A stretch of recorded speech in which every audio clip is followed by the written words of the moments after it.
Sit all your time, not good.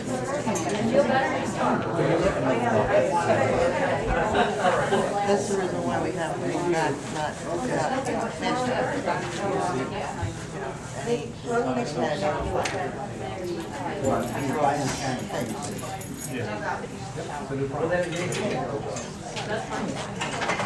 We're talking about the same thing. Yeah.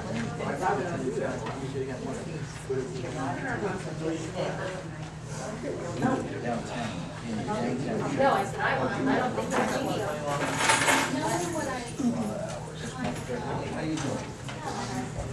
Oh, that wasn't on. My point of view is. Oh, Fine. oh yeah. Well, so you can do that.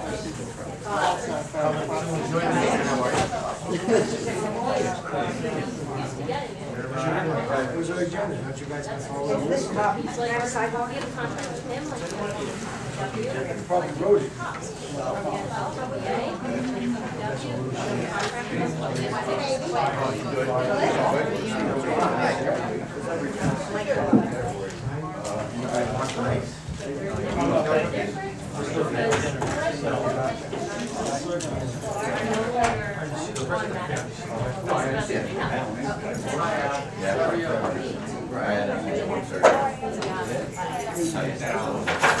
You may say that's still a lot. That's awesome. That might be the eight. I've never had an eight. I've never had a number for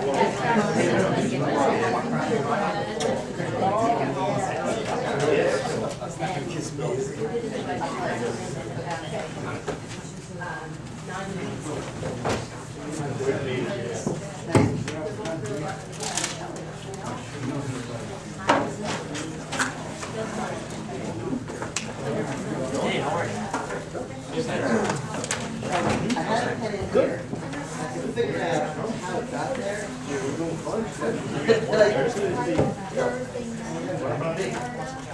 Just let's go fishing.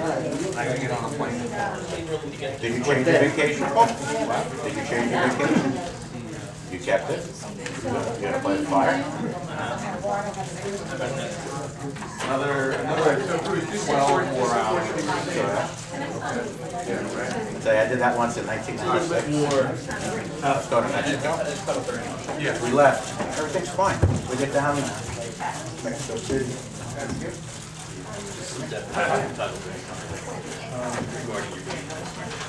When you leave, Thursday night. you'll be fine Thursday night. Why not? You got peanut butter. Oh, thank you.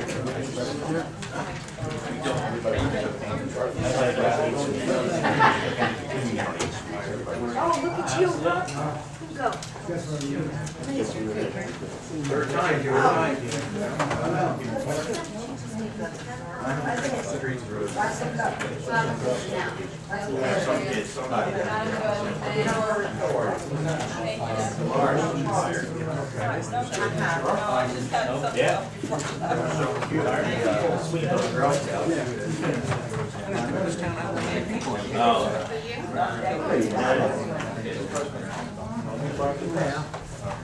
Well, how are you doing?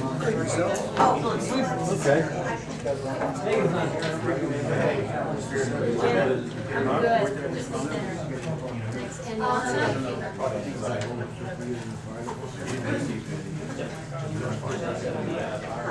I'm leaning through rain. I'm leaning through rain. Looks good and smells good.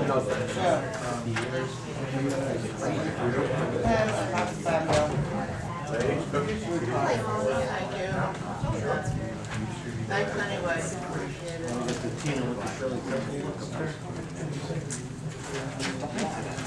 Yeah, got the curl. Please leave these seats, right?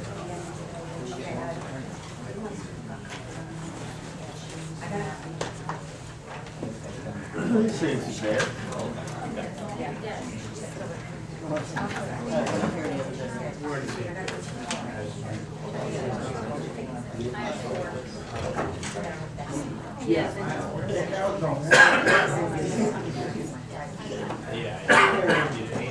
half hour.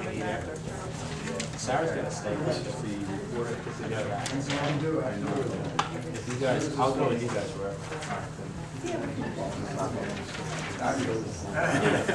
You know what? No, that's, We can set something up. We can set that up.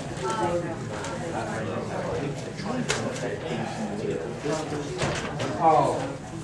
How about this? We'll give you can either do, I was gonna say either that, or you could just set up an email and password for us, and we can always change it both. Either way. Well, you can only put them here, because you can only use them once a month. No, I understand that.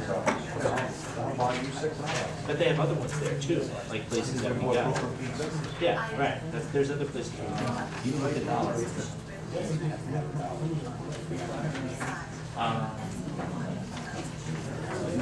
Yeah, I don't think. Those are the only restaurants that are on the at least they're immediately around. Well, yeah, keep in mind, I live, you know, there's distance in between and where I go. Well, can you see what restaurants Yeah. are part of the program? I think so. Yeah, I think so. All right. You type in your zip code, that's how you get a mile, 5 miles. Right. Well, that's what I was gonna say. Maybe here tonight too. But for now, I said we definitely. That's how it goes.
he's coming out.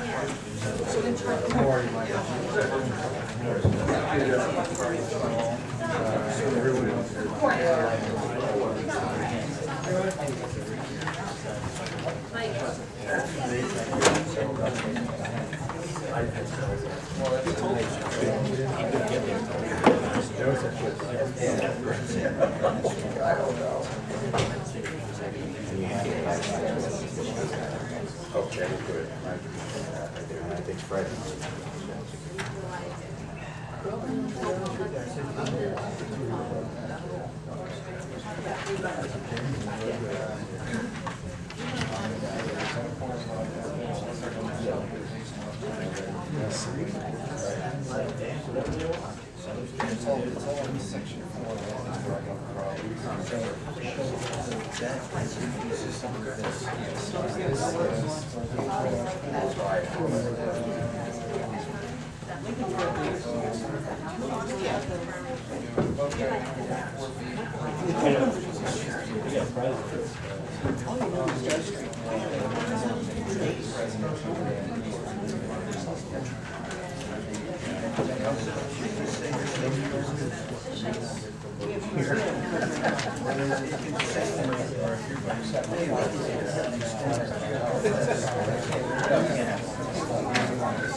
Necessary trade. Oh, yeah. Oh, but I don't sign.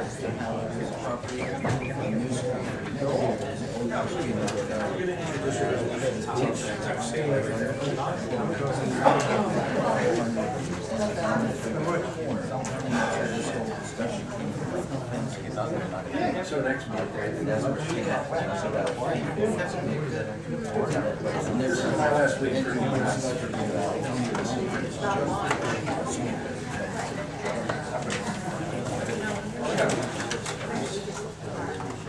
After this, I'm back to.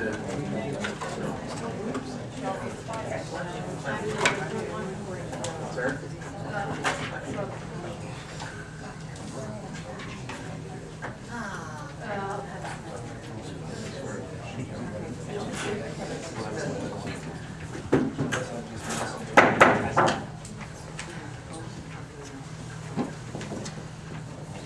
Adequate notice of this meeting was provided to the Westfield Leader, advertised on January 9th, 2014.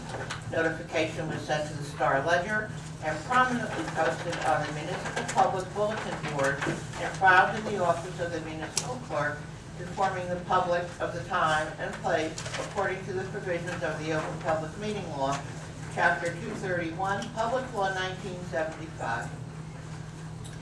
Good evening, ladies and gentlemen. This is our the workshop session of the evening, and I'd like to just remind everybody to please either turn off your cell phones and Blackberries or put them on vibrate, and if you must take a call, would appreciate you doing so out in the hall. We're going to deviate a little bit this afternoon, and I have a presentation, and we're going to come up front. I'd like to ask Mr. Savage to join me.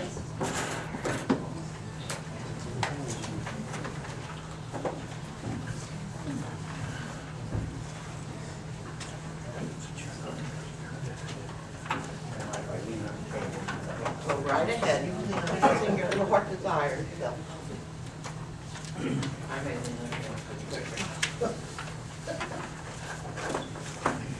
Tonight we have a presentation that I'm making to Mr. Severs. He's going to read it. One of the things that I do that is very positive and enjoyable.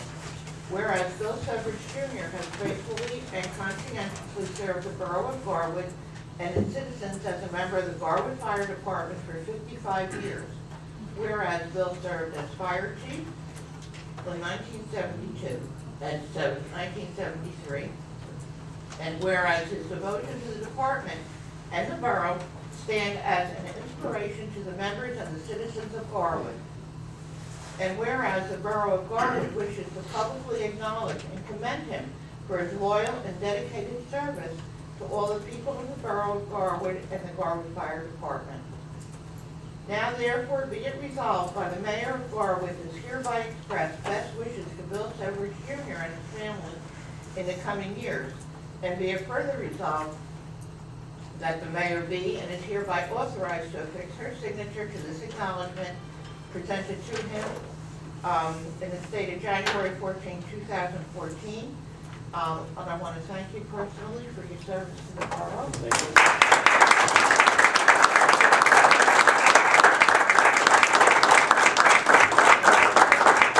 Real dedication when you're pulled out in the middle of the night, rain, snow, sleet, whatever, to get out there, so it really appreciates it. Thank you. Thank you so much. Bye-bye. That's it? Yeah. The gold one will follow. Yeah.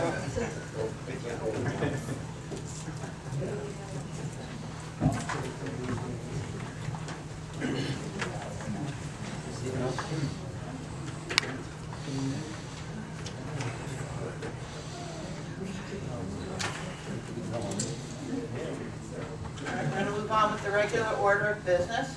Mr. Goriello is excused this evening. Is there anything that you'd left any word about anything? No. Okay. So, Mr. Ahmad. Thank you, Mayor. We have the two ordinances for adoption this evening. The shifting around of the parking in the area of the YMCA and the ordinance having to do with corner lots and buildings and fencings and the corner portions of them. The only other thing we have is I've been directed to prepare an ordinance to reserve 5 commuter parking spaces at Kennedy Plaza, which I will do, try to have that for the next meeting. I think that's it, Mayor. Does anyone on the council have anything for Mr. Renaud this evening? No? We're going to move into some business. Ms. Ariana, is there anything I have no report, Mayor. that you might have?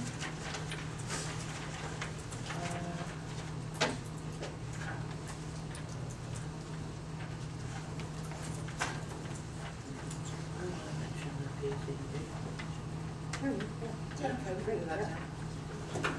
Okay, this kind of goes in between unfinished business and new business. Yesterday morning, Miss Ariana and I met with one of the vegetation experts from PSE&G.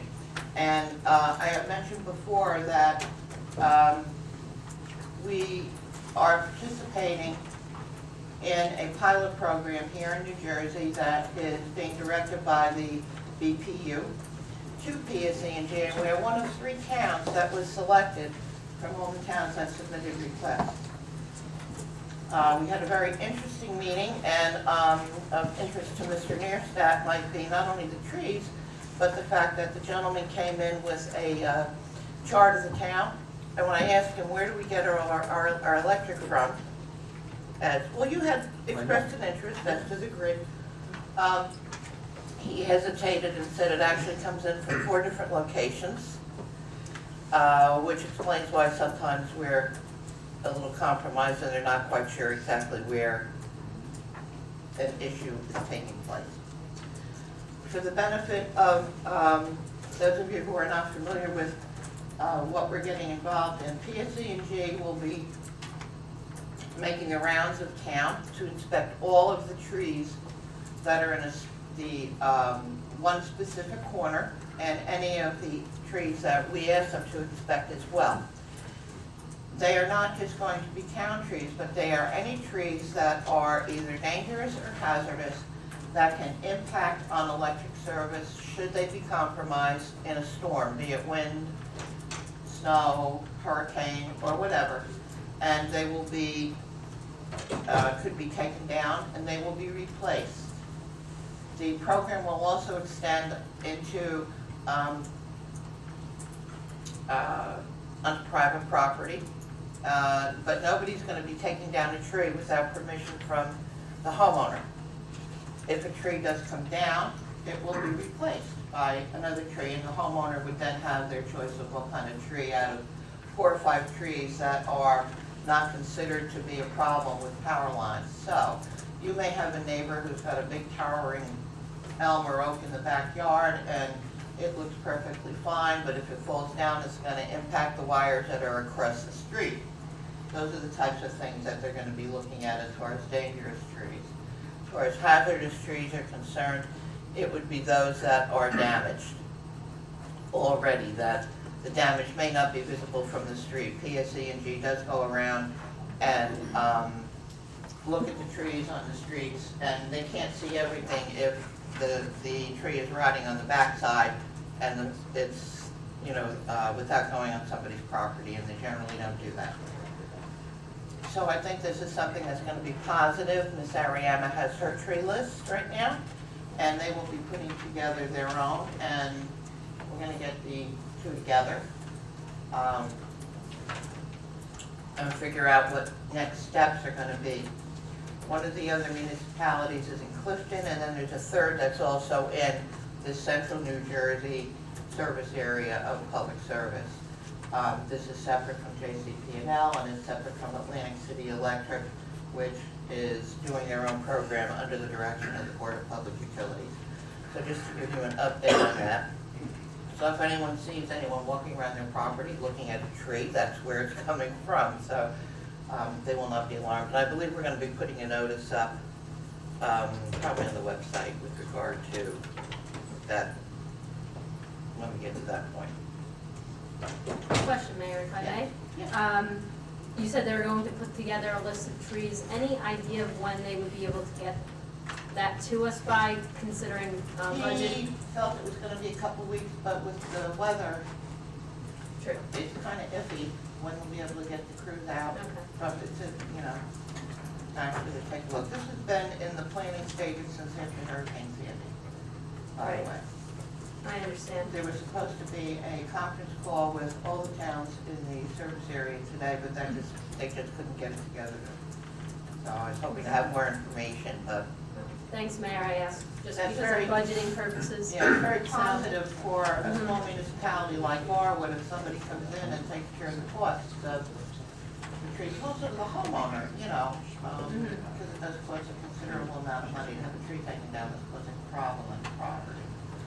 Yes. Hey, Mary, two quick questions. I wasn't sure what I heard. Did you say they're gonna do, they're gonna look at the entire town, or did you say a quarter? Well, if they're concentrating in a certain area, they're gonna look at Tina's list, they're gonna take a little lighter cruise around, and if there's anything that jumps out, they're going They're only to doing address a that as well, but they're gonna, small section. we're gonna do a comparison. Do we know what that small section is? It's, Yeah.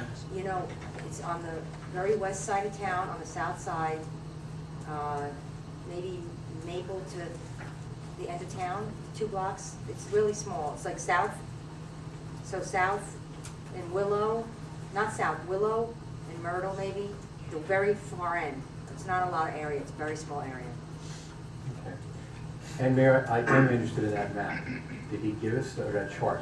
No, because it's not really, he If you- described it, he All right. said, oh, of course, well, we all would be, as would be, Right, if you get one, keep me in mind. Thank you. just so you know, Bill, one of the areas that we served from is on Rowan Avenue in Clark. We get electric. We also get electric from Roselle Park, and it comes into us from 2 areas in Westfield. And I also believe that also runs from the Fanwood station. So when I asked, how do we find out what areas are served by what, he just kind of smiled. Thank you. You're welcome. Okay, any matters for discussion, Council President Connor? Thank you, Mayor. Yes, I have a few things. I just want to start off by saying that once again, after the few storms that we had this past few weeks, once again, the DPW did an outstanding job, in my opinion. I live on the border of Westfield, and I noticed that when our roads were cleared multiple times by the end of the storm, when I drove down toward the Westfield side, Westfield had not been even touched, their streets weren't done. So again, our DPW, we always hear what a great job they do. And I remember at one point someone had said that, I don't know who had mentioned that you don't move into town because of your DPW, when they clear the roads or the garbage, but it may not be a reason that you move to town, but once you're here, it could possibly be a reason that you stay here. So I just want to say that, DPW did an outstanding job. A few other notes I wanted to ask. I wanted to ask again, American Water, did we get the list from American Water? It was on the last couple pages on that specific packet I gave you and the rest of the laws and license committee. It was on, An email? no, it was, I put it in your council mail, it was a pretty fat packet of all the concerns and the things that laws and licenses didn't look at. It was the last thing on that packet. What was the laws and license? I'm on it. Did you get it? As well as Councilman Are Moore. you getting it? Did you see it? Mayor got I it. don't remember, but It was a fat, I'd it have was to a look memo, at it again. a memo from me double check. with a whole bunch of, Yeah, because I asked you Right. about it the other day. Okay, I copied the mayor. I'll look at it again. courtesy, and the laws and license out of it. okay, I'll look at it again. This is the one I was telling you that you have a lot of work to do. This thick, it's about this thing. I remember the packet specifically, but, Okay, it's the The last end of it. pages on that. Okay. I might have missed It this. has to do with the subject that's in that memo, those streets and everything. Okay, thank you. I'll look at it again. I might have missed it. And then, I just wanted to ask, the new website, do we know when it's gonna go live?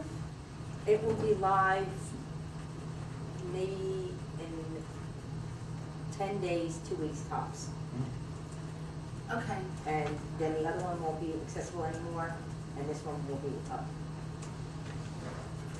just a minor suggestion, it's up to you totally, that, when I go on the current website, it's not, it doesn't seem like it's being updated, and I understand you're probably not updating it because you don't wanna update both, but, to people that don't know that we're getting a new website, maybe to put on the old one that it's under construction, and that there's a new one going live, and give it a date, just so it doesn't look like we're ignoring the old Sure. website. Just, you know, a suggestion. Okay, and I think everything else I had was for Don, and he's not here, so that's all I have. Thank you. All right, Councilman Martin. Nothing there. Councilman Matthews. Thanks, Mayor. I just have a few questions. The first thing I have, do we have any idea about hiring a new police officer? Just wanted to get the, find out if we have any ETA on that. Well, there will be a report later, right? Yes, that'll be a report. Okay. So we're gonna have information on that? Yes, you will. Okay, great. One other thing,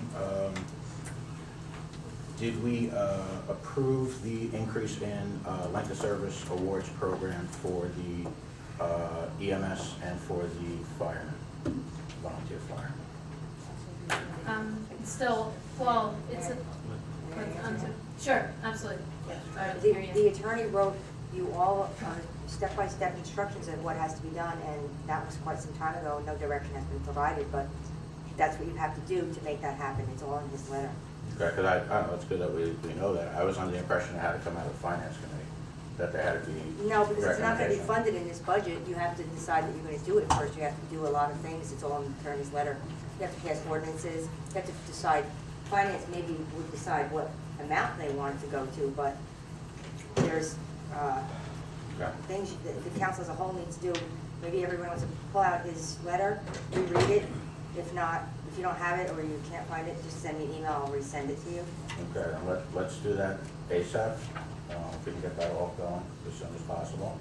Because I was under the impression we were waiting to hear from finance as to whether or not it was okay to make the increase, and then everything else followed from that. I don't know if everybody else is aware of this. I wasn't. Well, it's not going in this budget, so, I mean, if you make the increase, you guys pass the paperwork to the increase, the finance committee, whoever it is next year will have to fund it, whatever you decide. So we can't do the length of service awards program increase at all for 2014? It will be for 2014, they don't get that until 2015. No, it's not retro, it happens the year after, so right now you're paying them for 2013. When I cut those checks, it's for 2013's service. So it would be for 2014 service, but the LoSAP isn't paid until the year's complete. Okay, I just wanted to follow up with the unanimous recommendation of the fire committee last year that we increased the LoSAP, and whatever mechanics we need to get it done, let's get it done. But and especially I thought finance needed to consider, Finance the needs to consider budgetary next year. ramifications They of have it. to budget for it next year. So I just wasn't aware of that. I'm glad that we spoke about it, because I'd like to get this done. It's all in the attorney's letter. Right. And maybe if Just everybody to, doesn't have just to it. reiterate personally as well, as I believe I stated at the end of last year, I totally support it, and I appreciate the fire committee's recommendation, and, I'm all in favor of moving it forward, so we'll have a discussion during our budget meetings about it as well. Okay, but we don't need to wait on the budget meeting, then. We can just get this done. Right, get the process moving, I Okay, agree. let's do that. Okay, and other thing I wanted to, do we have any general idea about tax impact or anything like that for this year? I know every year, you usually read a memo that says, we started off with $122 or, 12-point tax increase, then cut it down to, 7 and whatever it is. Do we have an estimate right now about what the tax impact is? I haven't been given an exact dollar amount of it at this point. We've had 2 finance meetings. That is something that I plan to get very shortly, so I'll have that probably by the next meeting. I would think we could get what the initial budget impact looked like, and then, we'll see as it works its way through the budget process where it ends up, of course, and that'll be presented in early March at the special budget meeting. Okay, so will we have an estimated tax impact at our next council meeting then? The initial one we should have. We'll have, okay, so Yeah. we'll disclose that at the next council meeting. then, Sure, the I have no estimated problem tax with that. impact. Okay, that's great. And who else has something? No, that's it. Thank you. Councilman Mierscott? Thank you, Mayor. Just one item. I don't know if council members saw it, but one of the items that Tina sent out to us was regarding the flood insurance premium relief bill that was introduced in Congress. Senator Menendez from New Jersey did introduce it. I can get the detail if you want, but the bottom line on it is that Congress, well, I should say FEMA, Federal Emergency Management Agency, they actually increased the amount of money that those who live in a flood hazard area have to pay tremendously. I don't pretend to know how much people pay in Garwood. I can only tell you what I know. People in Plainfield have had their flood insurance premium increase from $2,000 upwards to $89,000. And this bill, which has gone through the Senate, is now at the House. I think it's something we should support because we do have residents who live in flood hazard areas, and if they have a mortgage through a bank and they're paying flood insurance, there is a possibility that their flood insurance premiums could increase tremendously. And this bill is basically saying to put it off until FEMA actually adopts new maps. You may recall that after Sandy, there were new maps adopted for down the shore. They haven't really gotten to inland areas, and what they've simply done is anybody who's in a flood hazard area A, whether you're down in Lavalette, Atlantic City, or Garwood, they've jacked up the rates. And this would require FEMA to put that off until they finish all the maps for all of the areas, with the hope that those who live in true flood areas where you do actually get flooding, unlike here where we haven't had flood. I don't want to say we haven't had it here, people have had it, but it would actually help the taxpayers in terms of not being subject to an increase. So I would ask my fellow council members if we would consider it whether it's a resolution tonight or what have you, but it be a resolution of support for this bill. Any questions? All right. Sounds good, thank you. Just a quick question on that. I definitely would support something along those lines, but since you're bringing up these types of resolutions, could you maybe get us some material on this just to have through Sure. email? And then you did send us that, or that article was included in our packet about the resolution for first aid squads. I noticed that, is it? Yes. Am I jumping the gun on that No, one? no, I'm glad you brought that up. Okay. Yeah, I had brought that up, and then that bill died in the last legislature. Okay. And then I said that I would have to find out where it is in the new legislature, and you are correct, I have not done that. So let me check that. I need to see if it's been reintroduced, where it's at, and all that. So I appreciate you reminding me of that. What that would do is it would exempt, and Bob, you may be aware of this, it would exempt municipalities from being sued due to, quote, mistakes by volunteer first aid squad members. I don't know if you've seen that bill. Yeah, I have.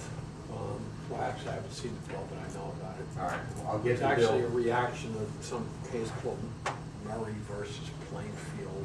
That's correct. First That's correct. Plainfield won, I might add, for those who are smiling. All right, I'll get that information. I thank you for reminding me.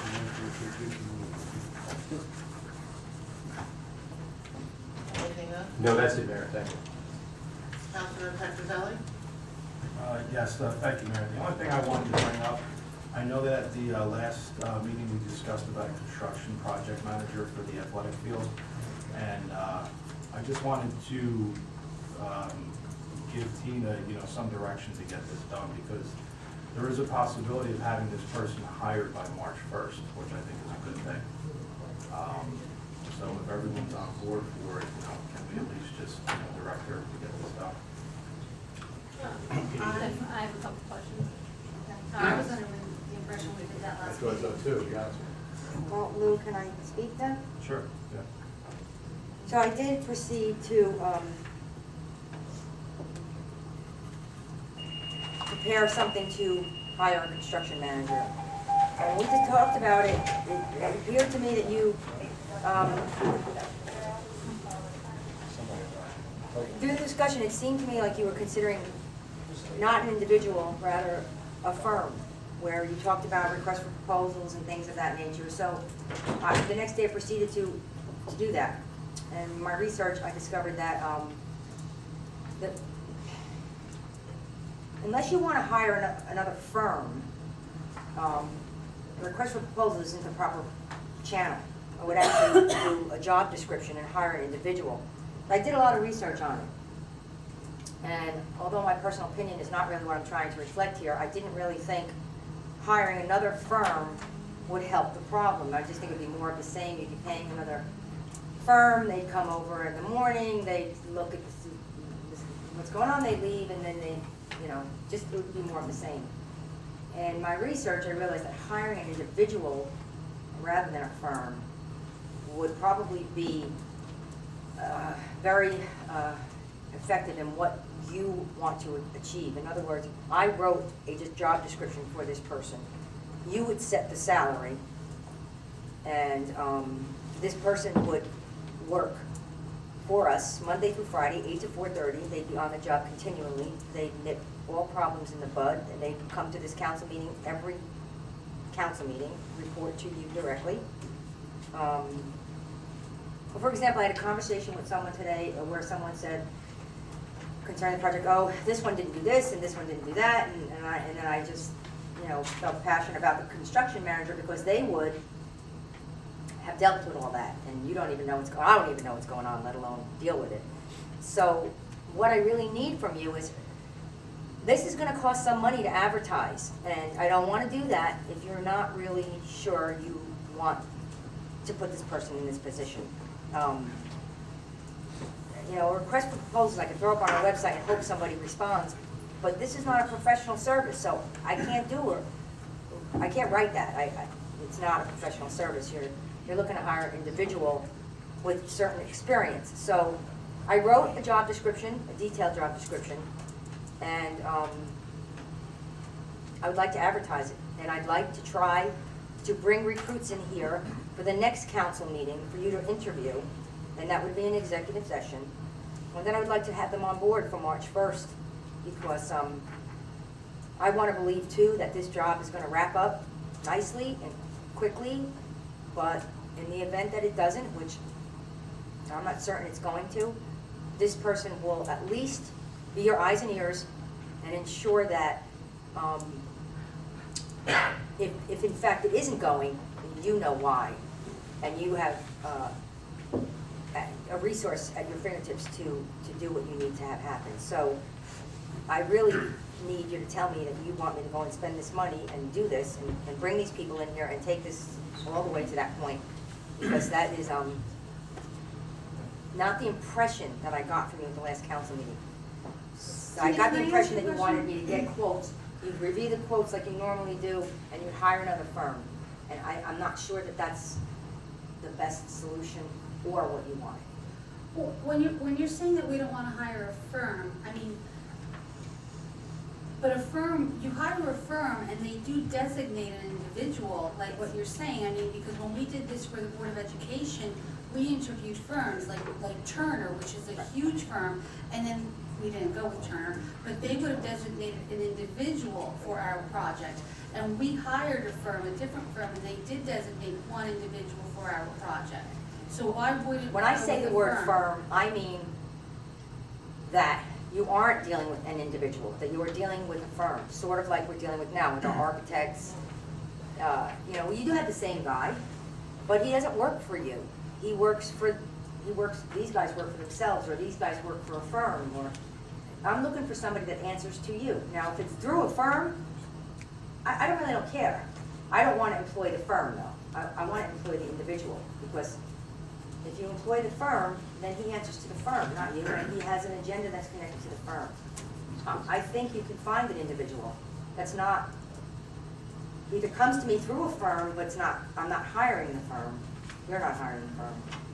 I just think another firm is just more of what you already have. You already have 3 professional firms on this job. If I may, I have a couple questions, but before I ask my questions, I want to say, too, that I appreciate you bringing this to us before going down any which path, to clarify what the council wants. I think that's totally reasonable what you're doing. I, of course, have a couple of financial questions with it. Okay. You said money to advertise, how much are we talking about? Well, For something like that? I think that this advertisement's gonna be at least $600. Okay. And then a couple others, just to clarify. You said the difference between hiring an individual and going with a request for proposals would be that we just set the salary and they take it if they want or don't. But I fear, I mean, personally, I would have no idea what number to put on Well, that. I researched it, and Okay. I got the number, and Okay. I also figured out how much it's gonna cost you. Because if the person works for you Monday through Friday, 9 to 4:30, till like the end of July, which I'm hoping that's what it would be. You could also add on an incentive to the employee to say, you know, get this thing wrapped up and give them an incentive. I don't know, that's something you would work out yourselves, but the going rate for something like this, the salary range that I put in the job description I wrote up is between $40 and $60, because I did a lot of research on it. And that's, 60 per hour? yes, $40 to $60 an hour for this person, yes. They're professional, they have to have credentials. It's gonna cost you about $25,000 if, in fact, it wraps up when we think it's gonna wrap up. Do I think it's a good investment? I don't say this lightly, but yes, I do. I really think that with the uncertainty of this project and the confusion and not having a person there, for lack of better words, overseeing every day, I mean, yeah, hindsight's 20/20. Should we have done it from the beginning? Probably.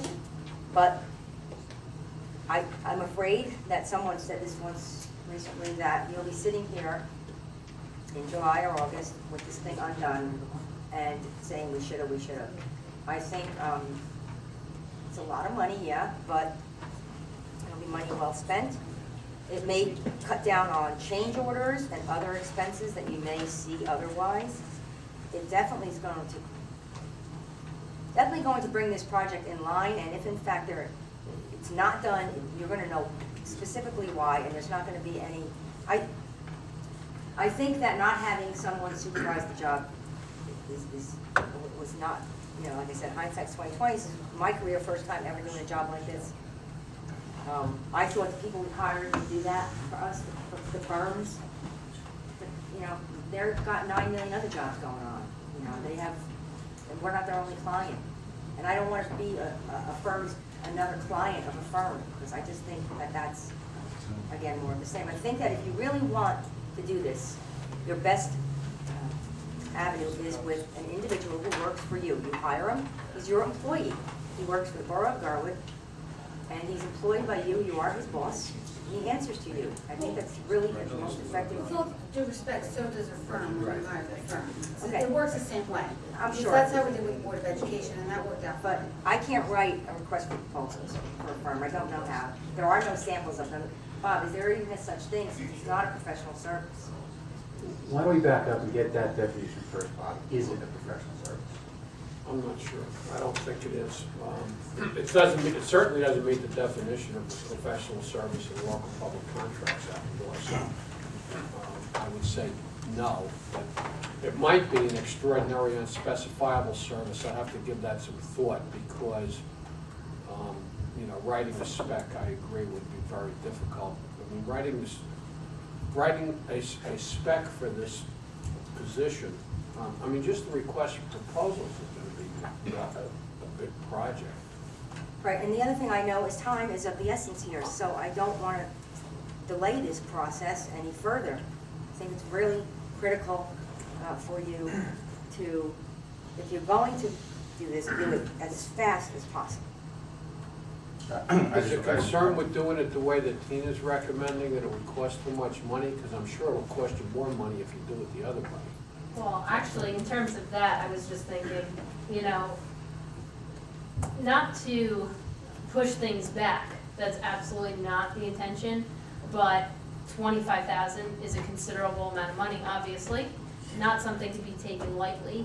I don't necessarily know that we need to make a decision right here, right now. Maybe we need to do our own due diligence so that we feel comfortable in whatever decision we make with that. I know personally from going to the League of Municipalities seminars, there's some experts out there that the state has basically available to elected officials. I mean, I wouldn't have a problem picking up the phone and asking for some input there, as I received some personally when, you know, the couple of us went to that one seminar. So to have an answer for the next meeting, I'd be okay with that.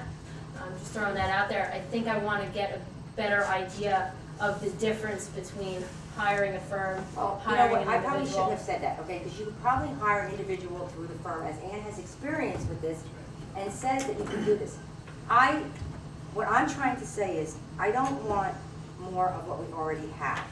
So however we have to do that, to make that happen, I'm not saying that that can't happen that way, and it can't happen firm, but I do believe it will cost you a lot more than $25,000, because you're not only paying the individual, you're paying the firm. But I also think that he works for the firm and not you.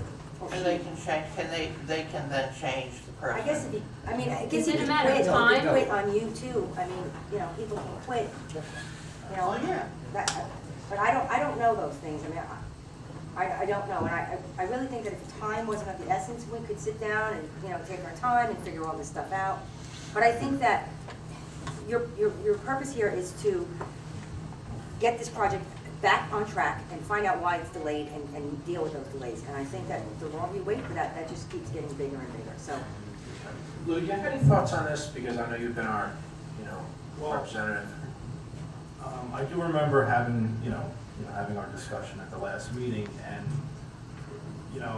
my thoughts are this, is that, I go down to the trailer a couple times when I have to talk to the supervisor down there, and, I do remember what Don said, that, the horse is already out of the barn, and, now you're closing the gates, but to kind of bring this project to an end, someone I think needs to be down there on a daily basis, putting some type of, not so much pressure on it, but just to oversee it. I mean, it's slow going down there, okay? And to have somebody have a report as to the daily events that actually go on down there from, March 1st forward, I think that would be good, because then this person can also come to the monthly construction meetings that we do have and, report on, the goings-on down there, as well as other issues that, that seem to pop up where, where people can't get in touch with, let's say like the gas company or, the water company or something. Somebody can actually handle that. That's not Tina's job, and we're putting it on the professionals and the contractor for the project, but they've got other stuff to do too, and if they can't get to it, then that's, one more week goes by, and then one more week turns into a month. So I'm of the opinion that, it seemed like everybody wanted to do it at the last meeting, and that's why I brought it up now, because it's something that you want to do sooner rather than later, because you don't want to hire this guy in April, hire him for what, possibly a month or two? So we gotta figure out how to get it done, that's all. Yeah. And we got, Bob, should we do anything more, or should we wait for? Well, I mean, if you or want, do we- it depends on what you want to do. If you want to do what Tina suggested, you could advertise to hire somebody. If you want to try hiring a firm, I mean, my plan is. I would try to get some, I can think of some entities that have run some projects and somebody. I already sent this as it is to some firms, because that was free. So I sent this description last week to a couple firms that I tagged on the internet. They didn't respond to me. The thing I didn't do was put it in advertising, because it's expensive, and I'm not sure if that's, what your intention was. But if you tell me to go, I am going to send it to firms. I'm going to send it to everybody and their mother. I'm going to put it on the internet. I'm going to put it everywhere. I'm going to get you people in here to interview the next council meeting, so you could hire one of them. I'll get them here, whether they are attached to a firm or not. I'll bring the people for your consideration. But Well, it's different, there's you're talking about two different ways to do it though. One of them is if you hire an employee, that's one thing. That's somebody who's gonna get a salary, and that's going to be an individual. If you're going to hire somebody on a contract basis, that's something entirely different. But can't we wait to determine that particular component after we Yes. get after I get some response of something? What if I get only firms? What if I get only people? You know, I mean, I don't know which one how we're gonna do it. Well, you're not gonna get for example, a firm that does construction management is not going to respond to that ad. You have to make a decision, I think. But I won't send them that way. I will write them a letter differently. But I don't know how to write a request for proposal. Okay, but what I'm saying is, a firm that's a construction manager is not going to send you one of their employees No. to be your employee. They're gonna reach out for me, and they're gonna want to take the job. Now, I'll tell you, I've got this firm, this is how they work, this is what they do, this is what they want. You know, I don't know until I get, but to direct me now, to find out how to write a request for proposal, I think it's just wasting a lot of time. I think this, well, You wanna look at this? I can make a suggestion, let's go back. I thought at the last meeting, Mike wasn't here, okay, and I thought that everyone else, aside from me, okay, actually said go forward. So that shouldn't be a debate, we've already said go forward. I understand, appreciate, and agree with everything Tina said in terms of research, has to be done. I don't see why we can't put out an RFP, even if it's for an extraordinary unspecifiable service. You put out an RFP, you can't dictate who's gonna respond to it. Most of these people do work at firms. They're gonna respond with, you know, Palumbo and Renaud, and they're gonna say, in the contract, it's gonna be Bob Renaud. It's gonna say the individual. Every engineering contract that ever put out there, you get one specific individual in that firm. So, Bob, I totally understand what Tina is saying. What I don't understand, though, is we're not the first municipality to put out or to hire a construction manager. Right. Um, So that's Can what we- I said, I will find out, I will get what I started to say was that I was gonna check with some entities that have recently hired construction managers and see what they did and how they did it, if that's what you wanna do.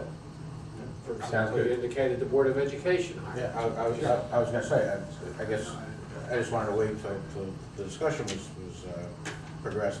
I agree with Councilwoman Palmer. I was under the impression that we were putting out an RFP, that we were gonna be in process. To me, the firm versus individual is a distinction without a difference.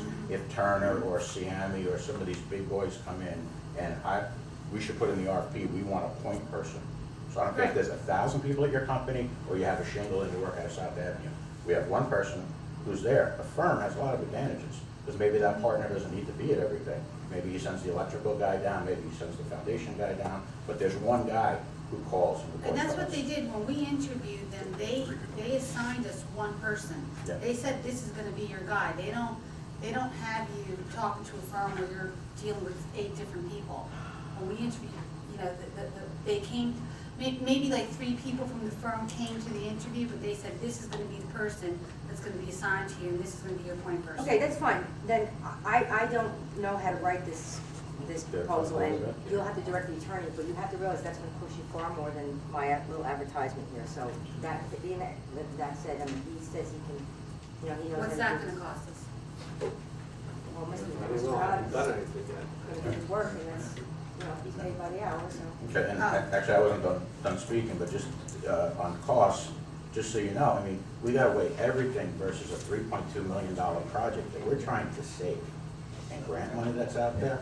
So if you go ahead and say to me $50,000, $100,000, yeah, I mean, that blows me over. 50, 100,000 versus 3.2 million. Okay, now I'm listening. The final thing I want to say is I am completely opposed to hiring an employee. Who's that person report to? Do they get Well, in here. civil service protections? No. Under Obamacare, do they get health insurance? No. Okay? No, seriously. I don't want, and the thing I fear, okay, and people from my side of the aisle fall for this all the time, mission creep. Once this thing is done, I guarantee someone's gonna say, why don't we keep them on? Well, we got the street projects. Well, then we got something else we can go ahead. And this guy will be here forever, okay? So I don't wanna hire an employee. I wanna hire a person from a firm with a contract that has an end date, okay? Because employees never leave. Thank you. It's been my experience in placing engineers for 20-some odd years. especially in the construction area. Firm, you know, I kind of group up. I think you could probably hire someone, can we hire a consultant who's a PE? Because I don't see that on there. I think if you had a PE, even a one. Maybe that's the word I should use, consultant. I just more, A consultant would be not an employee, but would be a consultant. They come in, they consult, they're like a temporary employee. Is that something that, I don't know, the word consultant reminds me of more of what we have. Well, yeah, that's a contractor. I A mean, that's a contractor. contract person, that's what I'm Independent saying. contractor, There's PE, and there's a engineer. definite distinction between hiring an employee and having a contractor. maybe a sole proprietor, a sole proprietorship, or a two-man operation? Yeah, it's still a contract, I mean, it Right. doesn't, right. I don't know, it seems to me that that would make more sense than, well, not more sense, but that wouldn't take us quite as long as, you know, trying to hire a project manager at this point in the project out of the construction. They're co-constructors. I know that there's a couple engineers, at least one in the room, who might be able to shed a little light at some point, too, in the room on how these things work, but, you know.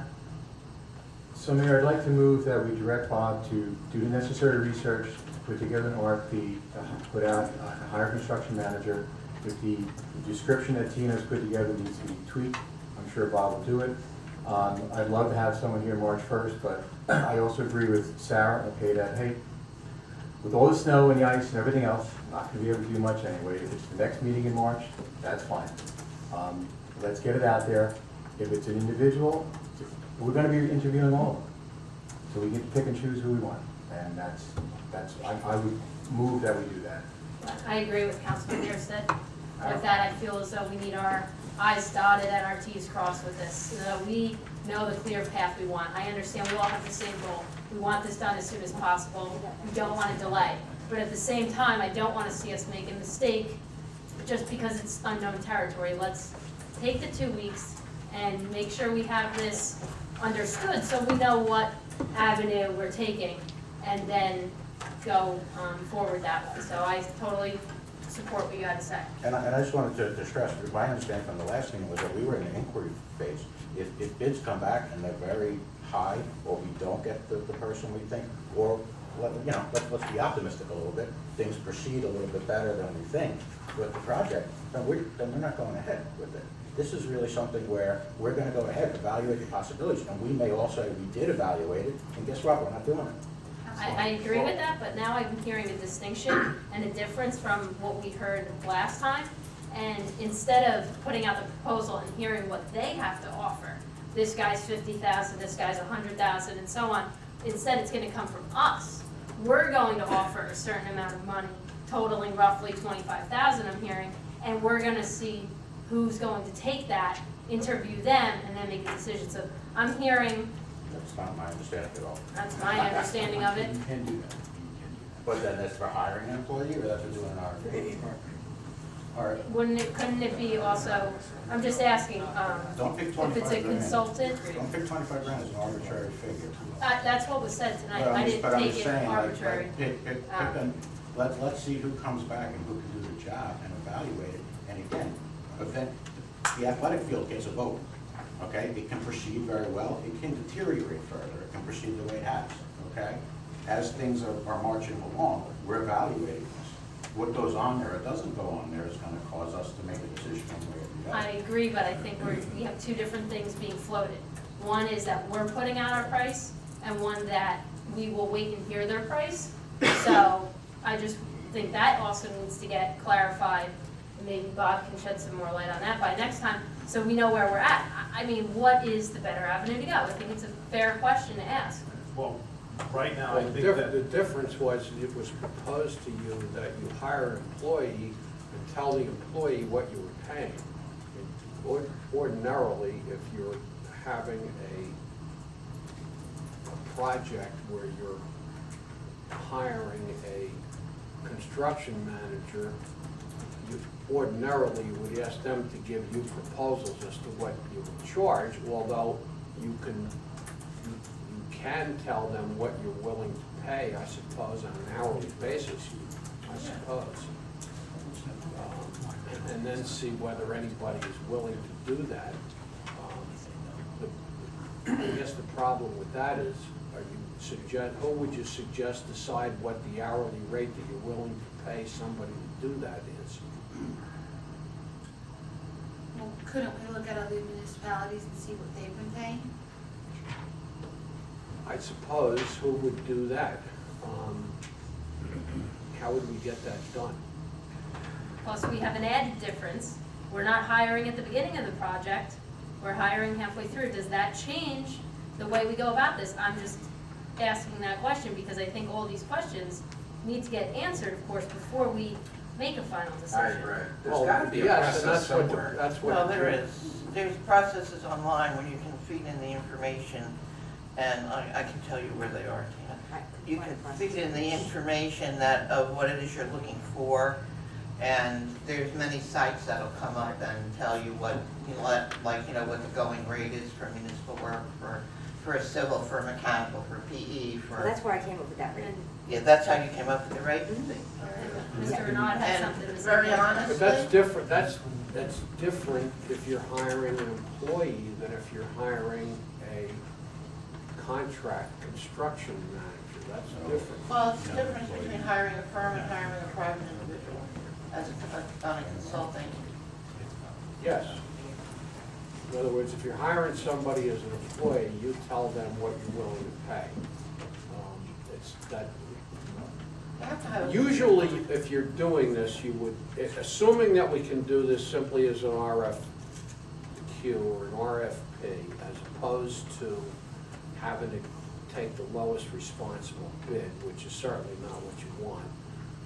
Assuming that we can do it that way, it's traditionally done the same way that you do with an engineering firm or anybody else, which is generally, they give you a proposal, this is what our rates are. We charge this much for this kind of person, this much for this kind of person. They would generally tell you what they would charge for somebody to be a construction manager. A construction manager firm, a company that does construction management is also going to have, if they're a big construction managing firm, they're going to have different tiers of people as well. They're going to have people all the way from, very experienced with 30 years experience that have done multi-billion-dollar projects, and all the way down to people who don't have as much experience. And so they're not going to be a flat rate generally. I think you're going to make it very difficult to put this together if we do anything other than say, this is the job that we need done. Tell us what you want to charge us to do it. And unfortunately, you're probably going to also get the same thing that we get with almost all the other professional engineering type, I'll call them bids, or not really bids that we get, which is they're going to say, this is how much we think the job is going to cost. This is how much we're going to charge you by the hour. But it's going to be whatever the number of hours is, and we're going to bill you every week or every month or whatever it is, and that's how much it's going to be. So you're really not, in all probability, going to know at the beginning what it's going to cost, unless you say, okay, we want somebody for 3 months for every day, all day, 8 hours a day for 3 months. Then you can multiply the hourly rate, and that's what you're going to get. And Bob, that'd be fine, and we put in a not to exceed in the contract. Well, we can put in not to exceed, but I can almost we can make it so tell them stop when you reach that amount. But I just find that, and I'm sure you found the same thing, that when we get quotes from engineering firms, they say, this is what we think it's going to be, but they just keep billing. They don't stop when they get to the amount and say, oh, we thought it was going to be $30,000, so we're not charging anymore. They just keep billing for the time that they spend. If you say, well, we're not paying any more than $30,000, then they'll stop working. At the same time, though, I like what you said, okay? We can certainly figure out what the going rate is. We can figure out how many hours, I agree with what's been said so far, maybe talking 35 a week. I mean, how many hours are they there, Lou? Well, they're there 40 hours a week. So talking 40 hours a week, multiply it, as Tina said, to the end of July, that you're not to exceed. And you also have within each week, you obviously divide it by the certain number of weeks that you have, and that's how much you get per week. And we don't want to see you add her 60 hours for this week because we're not paying her 60 hours.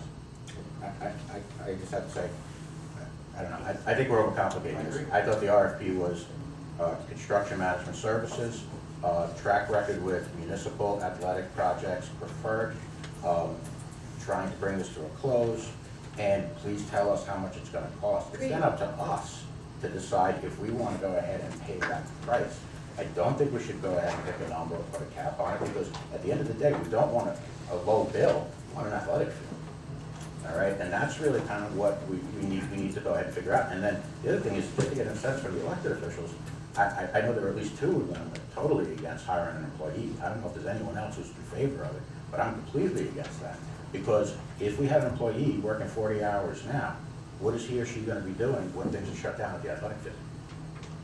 There's no work going on now. But again, and again, I'm not trying to complicate this, but they're only hired for this project, and that's it. Yeah, but what I'm saying is, I don't want a guy sitting in an office collecting a salary when there's nobody working there. Say, God forbid, you have another Hurricane Sandy, and they shut things down for 2 weeks. I don't care how much time they work. I care when they get the project done. Is this person gonna be sitting there on site? That's not. Yes. Yeah. Sure. Right, yeah, I know, but I'm trying to figure out where they're gonna. Right. I agree with Tim. I think we talked about this a lot already. I think we should do it that way, where we look at other municipalities that have done recent construction projects, see how they have worded their RFPs, and do it that way, and, you know, see what we get back. Does that mean then you would not be in favor of having Mr. Renaud look into this further for us? And you feel comfortable making that decision right now? Is that what you mean? Or you mean let him research as Councilman Yurstead made the motion for, and then come back at our next council meeting and have this discussion as to I think what? we'd be wasting time. I think we're wasting time. I thought at the last meeting, that's what we were doing, was already going out for RFP. Yes. And you're correct. Right. And you're correct. Correct, but now we're hearing that RFP is not so simple. I'm just, I don't know why it's not so simple, honestly. I don't know why. The good it's thing not right that now is you simple. have more snowstorms coming, so really nothing's going on. Right, it doesn't matter. Let's take the 2 weeks, let Bob go through it, get it right, back in 2 weeks. I personally, I agree, I don't wanna rush Get it this, out. just to Alright. make March mistakes. 1, March 15th isn't gonna make a difference. Right, I I think mean, we we could kicked probably this- keep You it kick moving. this enough. I think we've kicked this around quite enough. And are we clear, no employees? No employees. No employees, is that, you and I are there, is everybody else there? Yeah, Why would we want another employee? Right, right. no employees. No employees. Okay. Very good. Bob, are you clear on what we're asking you to do? Yeah, I hope I'm hearing that what you want to do is to have me prepare a request for proposals, and I think you want to authorize the clerk to advertise it as well. You don't want to be reading requests for proposals, do you? I did that already. Okay. I mean, So I what are we offered- waiting on? Review it and send it out. That's what you want So done. what are we waiting on if that's what we're authorizing you to do? do I have to redo it since it says I'm gonna prepare the proposal and I'm gonna advertise it, now you're gonna prepare the proposal? Do you need that authorization because you need to be paid, or, No, I don't. I mean, is it okay, or I have to redo it? I can redo it tonight. Are we talking about using the same resolution that you had the last time? Yeah, it says me, not you. Yeah, that's fine. Okay. All right. All right, let's move on here. There's one Anything left. else? Councilman? Excuse me? Right, you, anything else? No. That's it, you're. I don't want to hear from you anymore. That's probably what we'll hear for a year. Actually, I just got one more, and it's a follow-up on this. I thought we were supposed to have the architects here tonight. They were invited, they could not come tonight. They may be able to come next time, but that hasn't been confirmed. Could we invite them again and then hear whether or not they say yes or no? I did invite them again, and I don't know they're Sorry, coming. but I mean, if they answer yes or no, Yes. we can just find that out. Most certainly they will be here if they answer yes. So, wait, so we're gonna know if it's a yes or a no, or? I'll certainly, If they they'll show tell up. me that they are coming. Okay, but I guess if we show up and they're here, then they're coming, and if we No, show no, up and I they're will send not. you an email She'll let you know. that they're coming, that they've confirmed they're coming. Good. All right, Councilwoman Tedisco. Well, that's tough. Anyway, a couple things. Well, I have to say, construction manager was on this list, but luckily we can bypass that real quick. I just talk about it again. No, I think we've covered our bases.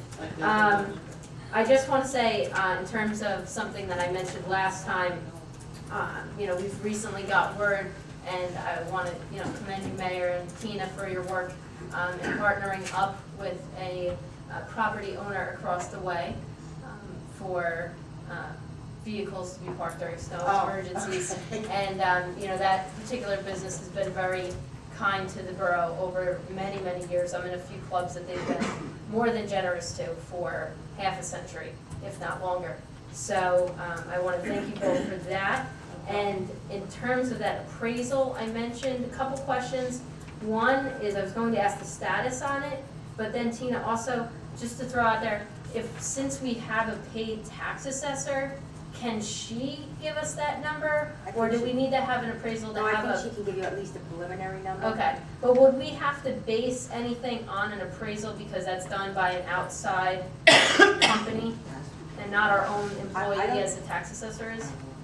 I think that you would need that maybe if you were really serious about purchasing it. Well, I think that's where we left off last time, was we authorized you to get the appraisal moving. I know, but that costs money, and where am I paying that? Right, and we discussed that it was about 1,000 to 2,000. That's my guess, I mean, And I thought we based on were what I've okay seen. with that.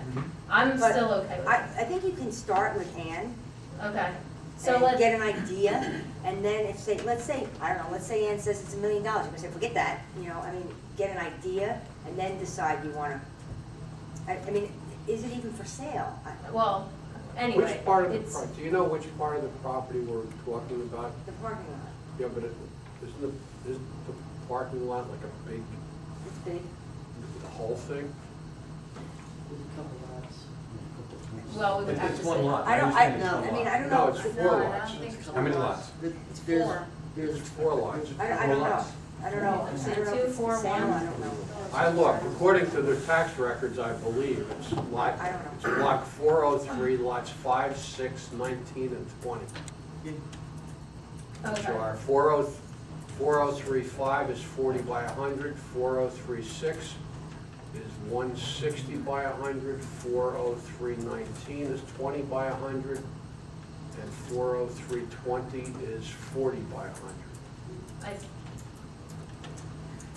I thought we had it moving as of last meeting, I have to say, but with this information and everything, I mean, I didn't bring this up last time about the tax assessor, but I'm okay with that being a first step, to get us a ballpark number. And I think we should get a number for the 4 lots altogether, so we know, and the lots individually, so we know. And then from there, we can take it to the next step of an appraiser if we want, and so I would move for Tina to contact the tax assessor and get that information for us, for all 4 lots together, as well as broken out. Mayor, could I make a point of order? I Yes, you may. specifically remember receiving a memo from you saying that real estate acquisitions Should be discussed discussed in in executive executive session. session. However, this one's already been let out of the, Well, I would also like to say, in follow-up to that, I've spoken with the mayor about that email, and I spoke with Ms. Ariema, and Ms. Ariema still has the same stance that she had that day before the council meeting when I called her as borough administrator for her advice on this matter, and she said that it was okay to bring it up, and the first step would be an appraisal. I did that. Then I later see an email from the mayor saying that maybe that was a no-no.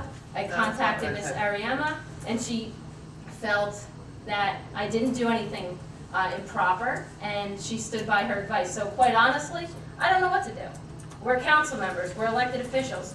We are supposed to go to people like our borough administrator So, I mean, maybe Mr. Renaud could speak to this, but, Ma- I mean, we are a municipality, we will not overpay No, for this property. I was making, Just some clarification, my yes. email, so people know, entailed several items, and it was not a review for what you said. It indicated that there is just some very general rules to be reminded of, that there are certain things that are discussed in executive session.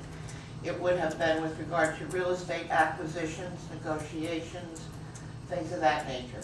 Your question to Ms. Ariano was not out of line, and I don't believe bringing this matter up was totally out of line. If you had said something to the effect of, we got this number and we want to negotiate and yada, yada, yada, that would be a different situation. That would go, because it would be very specific, that would go into exec session. It's like talking about a position versus an employee, a personnel matter. So, it's kind of a gray area. Well, thank you At for this- that clarification for Okay. everyone.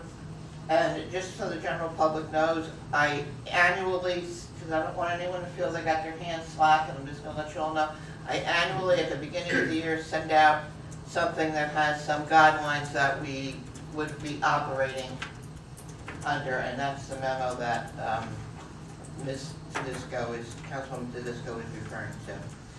So, with that said, With that said. what direction, at this point in time, when we get numbers back from the appraiser, that would be, I would think that at that point, we would go and discuss that in executive session. That would be fine. I mean, makes sense. Does that make sense, Mr. Renaud? Yes, depends on how we're gonna go about acquiring the property. At some Exactly. point, we should probably have a discussion, an executive session about how you would like to acquire the property, if you'd like to acquire the property, how much of the property you'd like to acquire, how we'd like to discuss Exactly, it the with the details. property owner and so forth. But how we like to acquire it, I don't understand that. We buy it. Well, we're I not thought there eminent yet. domain was off the table.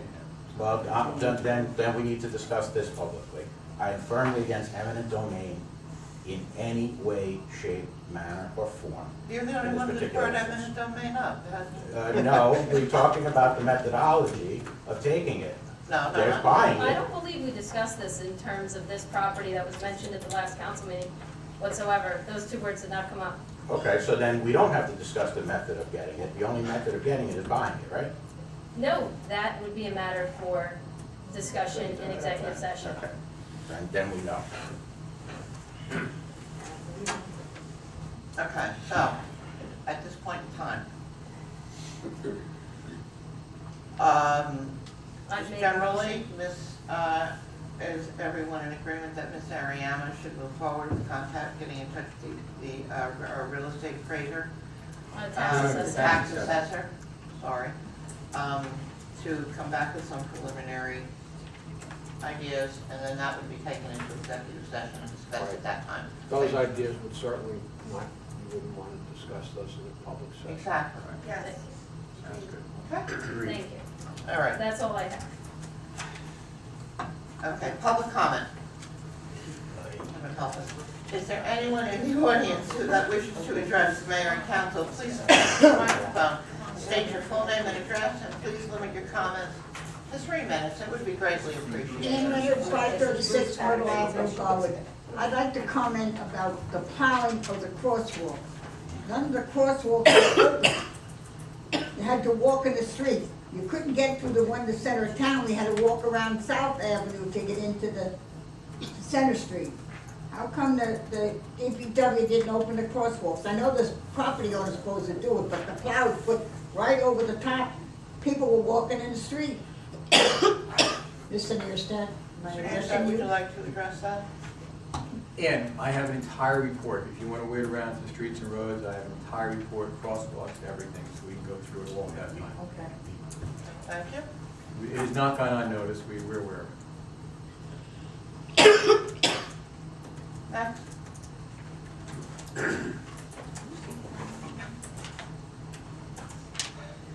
Good evening, Mayor, Council, Bruce Patterson, Willow Avenue.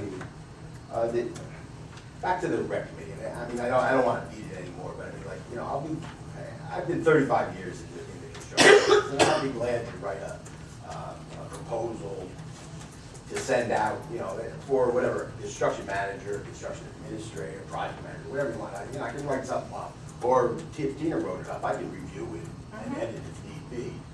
A couple other items just on that. The county, okay, I mean, I have to bring it up. They actually do have an approved list of, I think they're called construction administrators, because they always have a lot of resolutions on their agenda for various administrators. Most of them are actually directed towards intersections that they improve throughout the county. And at that point, they were saying that roughly a rule of thumb is around $50,000–$60,000 for an intersection. I mean, it's not it's not wrapping up the rec complex, but it seems reasonable. Maybe somebody could reach out to Joe Graziano, the director of engineering, and find out this list. And it's varied. There's a lot of different names that crop up. I have stories from all, but we can leave it at that. Another thing is, I don't know if this is legal or not, but I mean, Don Gurriello, has a contract with the town. I mean, why couldn't you just amend Don's contract to add some kind of oversight, borough oversight on that rec complex? Something like that. Another item, to tell you the truth, whoever it is, a construction manager, project manager, construction administrator, if you go that route, I do not see the requirement of 8 hours a day. What I could see is maybe 2 hours to 4 hours a day, and maybe being accessible by phone for the rest of the day. But have somebody there for 8 hours a day, especially for the end wrap-up of the last couple of months, that doesn't make any sense. So, I mean, that's a comment. Probably I have another comment here. That's good enough. That's, those are my comments. Thank you.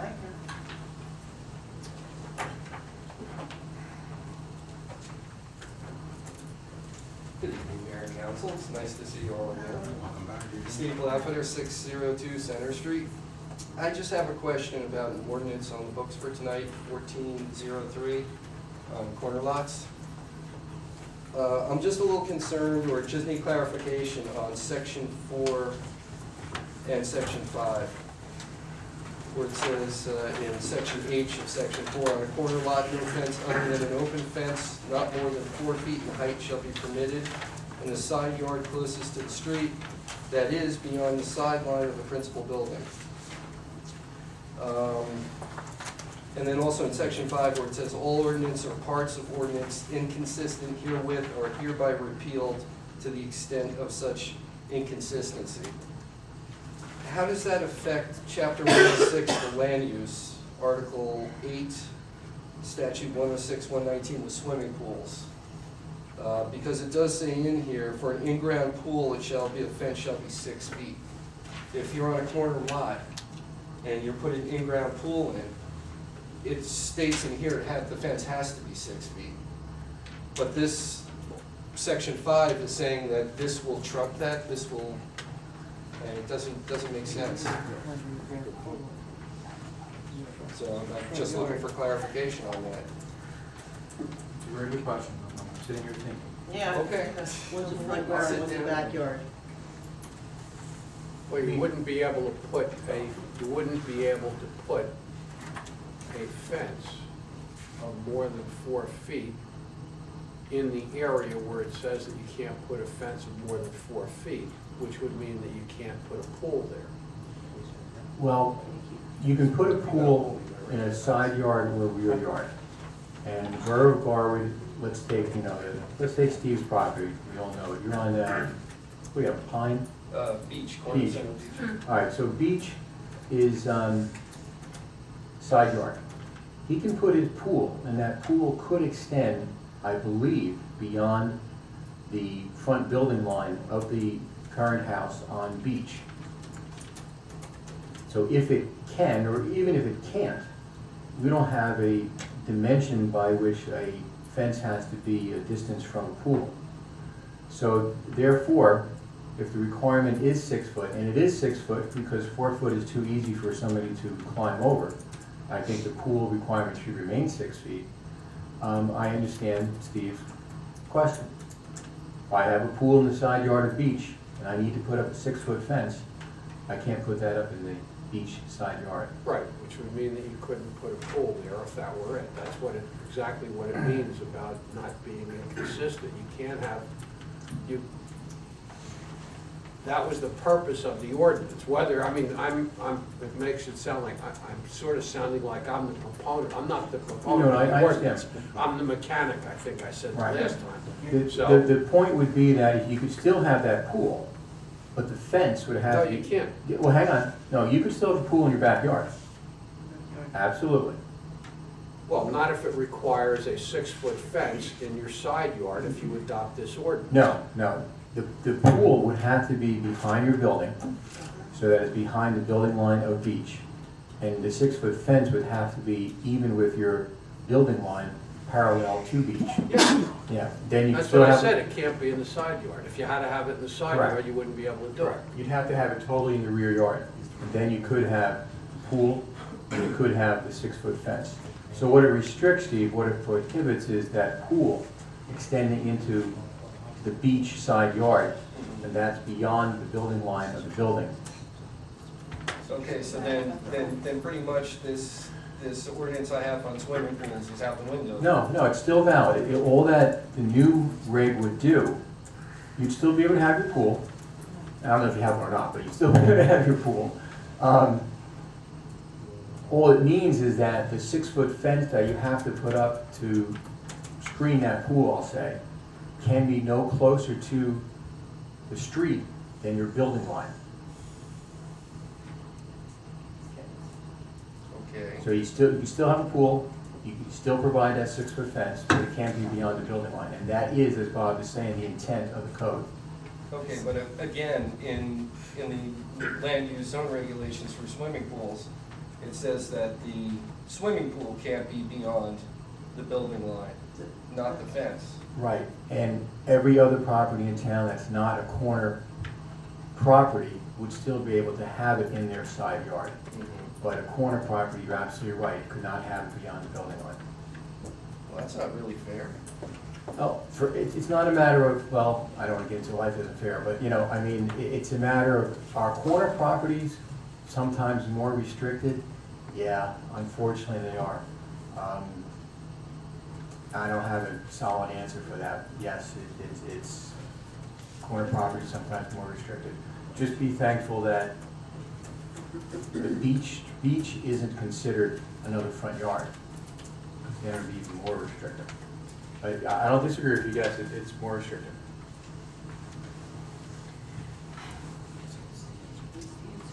So that means, can I Yes, jump in? I'm sorry, you're saying, so what's the answer? I thought I answered it. You still can have your pool, you still have a 6-foot fence. 6-foot fence is even with your building line.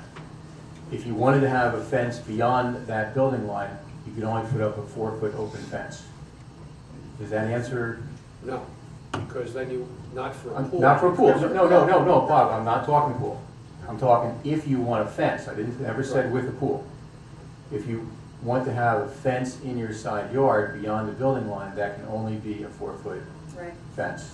Well, the reason I brought this up was because this ordinance didn't address swimming pools on the corner lot. And you're right, and it's a very good, I don't disagree with that, or, you're absolutely right, it didn't. I think it still works, but you're right, it did not consider pools, you're absolutely right. Well, maybe you should go back and consider pools. No, because I think in thinking this through tonight and in considering, I think it still works. What it does is it restricts the footprint of the pool a little bit on a corner lot. Yeah, it does. Yeah, depending upon how far off your house is from the beach side yard. Yes, it does. I do not dispute that. It would.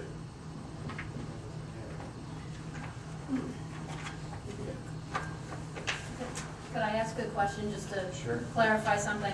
So, knowing his property is an example of a corner lot, if there is a pool in the backyard as it's allowed to go, if the only fence around the property was a 4-foot high fence, 5 feet in on beach and 5 feet in on center, that wouldn't be okay, You're right? talking about existing?